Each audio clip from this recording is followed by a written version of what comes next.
What's up guys, it's Mobile Gamer Pro here with another Aya Neo themed video. If you haven't already checked out my previous first impressions video on the Aya Neo, you can check that out in the link. I'll leave that in the description as well as right here on the screen. But today we're going to be taking a look at Guardians of the Galaxy from Square Enix, which is a brand new AAA title with some pretty demanding graphics specs. I think this game is a great test for what the future of handheld PC gaming has in store, and I'll go into more detail on that a little bit later in the video. So let's go ahead and take a look at Guardians of the Galaxy running on the Aya Neo. So I knew going into this video that this game would push the Aya Neo to its limits, and you'll definitely see it's a bit of a mixed bag. The minimum PC requirements for this game are a Ryzen 5 1400 or Intel Core i5 4460, 8GB of RAM, an NVIDIA GTX 1060 or AMD Radeon RX 570, as well as 150GB of available hard drive space. Now keep in mind, these are the minimum specs for gaming at 1080p at the lowest graphical presets. Now my initial hope based on these specs was that when running the game at 800p with maybe some resolution scaling and some tweaks, we could target maybe 30 frames per second, which would be totally playable for this type of game on a handheld. So initially I started with the low graphics preset, set to dynamic resolution scaling with a target of 30 frames per second and VSync on. I went straight to 20 watt TDP with this one because it's a demanding title and I figured that 15 watts would not be enough to be playable at all.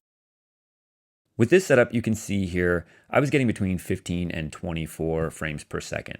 It's worth noting that the game does look really good on the Aya Neo's internal display with these settings, but unfortunately the game just feels too choppy and really is not enjoyable to play at these settings.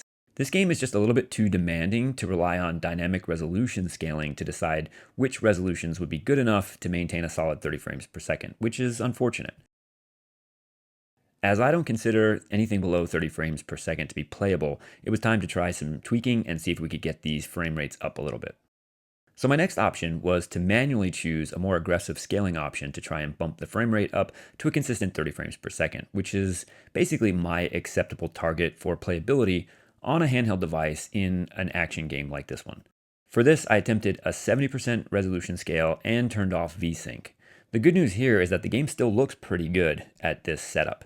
It's definitely better looking than your average AAA game would be on the Nintendo Switch, and everything still looks pretty sharp and clean. Unfortunately, it does still dip below 30 frames per second frequently enough to take away from the experience.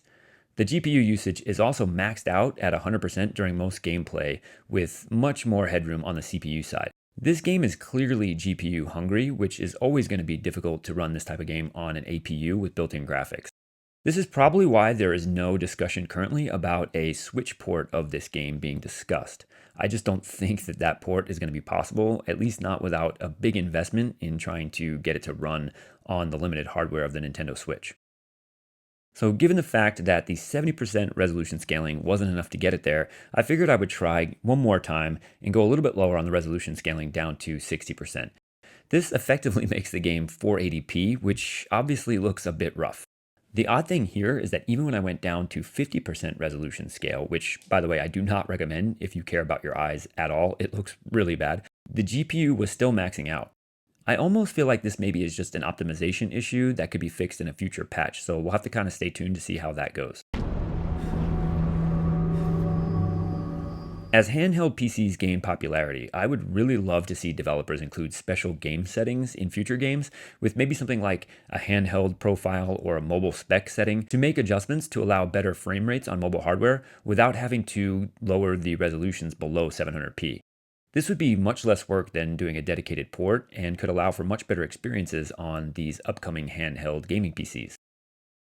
Another interesting thing to note is that these results, while not ideal, they definitely give me a lot of hope about the performance of the Steam Deck.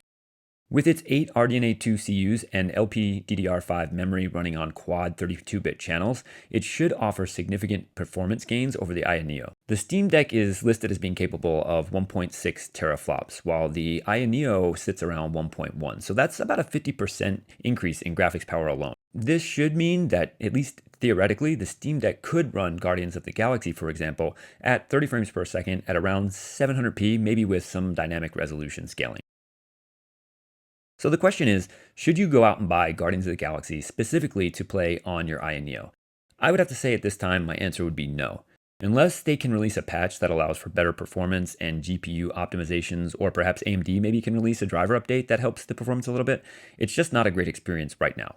Now, if you have a beefy gaming rig and you want to buy the Steam version of Guardians of the Galaxy, and you can go back and forth and maybe do some experimenting of your own on the Aya Neo or what other mobile gaming PC you might have, then it might be worth doing that just to kind of check it out, and or if you're really just desperate for an on-the-go experience playing Guardians of the Galaxy. For me, though, it just wasn't that much fun to play, especially not after seeing how great the game looks on my desktop gaming rig.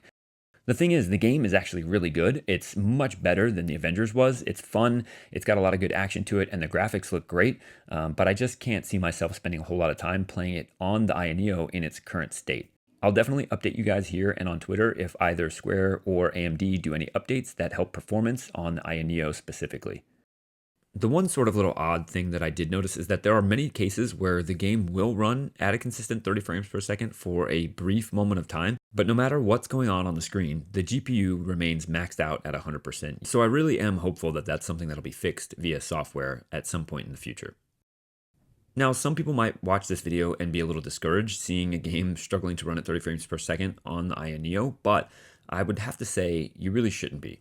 The thing is, there are tons and tons of games that run extremely well on not only the Aya Neo, but all the other handheld gaming PCs that have started to come out. So I don't really think that this particular experience is going to be indicative of what you'll get from a lot of games, but I do think that there's going to be some games that just won't run great on the Aya Neo, at least not without some optimizations from developers. But that's actually the reason why I'm so excited about the Steam Deck, because I think that if the Steam Deck can really get a foothold and really draw people's attention to the possibilities of handheld gaming experiences out there besides something like the Nintendo Switch, I think you might get developers to, do something like I said earlier in the video, which is to just make some sort of small optimizations that make these games run better on more limited hardware. And if they did that, that would be all you would really need to be getting a lot of these games running at 30, maybe even 60 frames per second, depending on the demands of that particular game.